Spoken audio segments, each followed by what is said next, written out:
கிறிஸ்துவுக்குள் மிகவும் பிரியமானவர்களே, தங்கள் அழைப்பை அறியாத ஊழியர்களால் வரும் சிலவித குறைவுகள் அல்லது இடர்களை பற்றி நாம் படித்துக் கொண்டு வருகிறோம். இன்னொரு வசனத்தை நான் வாசிக்கிறேன். நாம் அனைவரும் கேட்ட வசனங்கள், தெரிந்த வசனங்கள். யோவான் சுவிசேஷம் 8ஆம் அதிகாரம் 32ஆம் வசனம். சத்தியத்தையும் அறிவீர்கள், சத்தியம் உங்களை விடுதலை ஆக்கும் என்றார். சத்தியம், நானே வழியும் சத்தியமும் ஜீவனுமா இருக்கிறேன் என்று ஆண்டவராக இயேசு கிறிஸ்து தன்னை குறித்து சொல்கிறார். என்னை அறிந்தால் என்னை கண்டவன் பிதாவை கண்டார் என்று சொல்லி நாம் வாசிக்கிறோம்.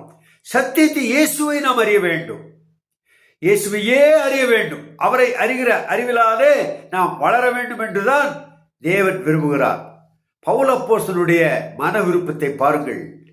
ஒரு விசுவாசி தன்னை நம்பி அவர் வழிநடத்தின அந்த விசுவாசி எப்படி இருக்க வேண்டும் என்று சொல்லி இங்கே அவர் போதிக்கிறதை நாம் பார்க்கிறோம், கேட்டிருக்கிறோம். கொலோசியருக்கு எழுதின நிருபம் 1ஆம் அதிகாரம் 28ஆம் வசனம். அவருடைய வாஞ்சியை நாம் கவனிப்போம். எந்த மனுஷனையும் கிறிஸ்து இயேசுவுக்குள் தேறினவனாக நிறுத்தும்படிக்கு அவரையே நாங்கள் அறிவித்து எந்த மனுஷனுக்கும் புத்தி சொல்லி எந்த மனுஷனுக்கும் எல்லா ஞானத்தோடும் உபதேசம் பண்ணுகிறோம்.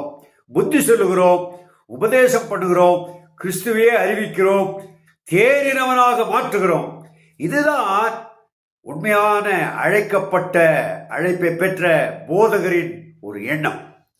ஆனால் தங்கள் அழைப்பை அறியாத போதகர்கள் ஆர்வ கோளாறுத்தினாலே ஊழியத்திற்கு வந்துவிட்டு என்று விசுவாசிகளுக்கு இடர்களாக இருப்பதை நாம் கண்கூடாக பார்க்கிறோம். ஒருவேளை உங்களுக்கு தெரியாமல் இருக்கலாம், இது ஒரு உண்மை.